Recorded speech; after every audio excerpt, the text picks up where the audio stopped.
Hindi kami sanay,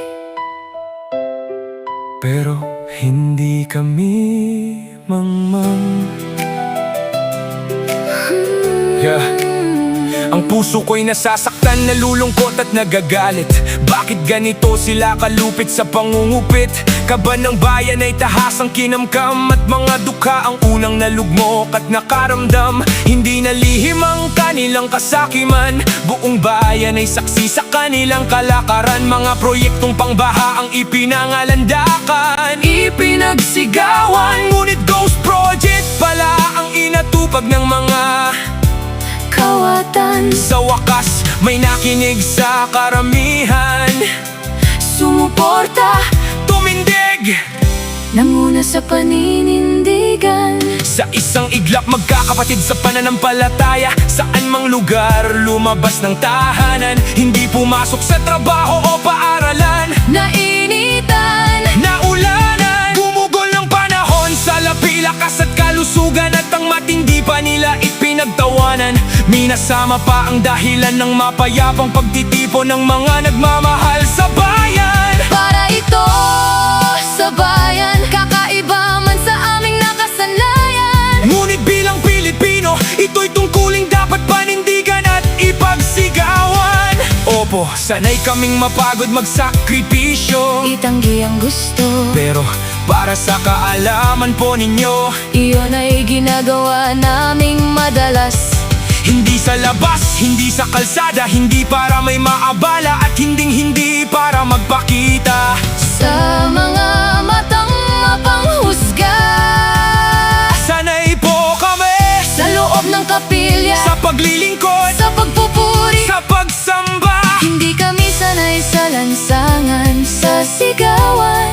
Hindi kami sanay na binubusinahan, pinalilibutan ng mga uniformadong kawal. Hindi kami sanay magpalipas ng magdamag sa labas ng bahay, matulog ng walang higaan at mahamugan. Hindi para pumila sa iisang palikuran, Walang ligo ilang araw, walang uwian. ngunit para sa bayan, opo, para sa bayang mahal. Ito ay aming ilalaban. Pero bakit po kami ang ginawa ninyong kaaway? Na-traffic kayo? Ilang oras? Ilang oras na ba? Ilang araw o taon na ba tayong binabaha? Nata-traffic dahil sa baha.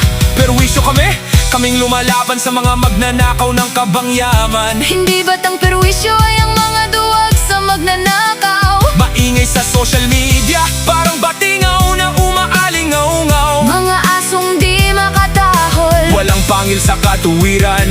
sa katarungan. Sandali, mag-isip ka muna kabayan, isipin mo silang lubog sa baha. Ang bahay, ang kabuhayan, ang barangay, ang bayan. Naisip mo na bang namaya pa nilang mahal sa buhay? Nalunod sa bahay, nanood at tinangay. Sinong sisisihin? Sinong pananagutin? Sila pa rin bang mga biktima ng bahang kakastiguhin? Teka sandali, nakakatakot ang titig ni Mamang Pulis, Na para bang kami ang dapat ilitis? Ang kalaban natin ay korupsyon, hindi po ang kapwa Pinoy. Pinoy na naghahangad ng katotohanan at Para sa katarungan, makikisuyo lang kabayan. Huwag ninyo kaming kawaging kawawa at mangmang, sapagkat ang tunay na kaawa-awa ay itong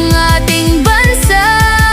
ang tunay na mangmang ay ang Pinoy na bayaran. Pinoy na walang alam at kakayahang Ilaban ang hustisya sa mga tiwali.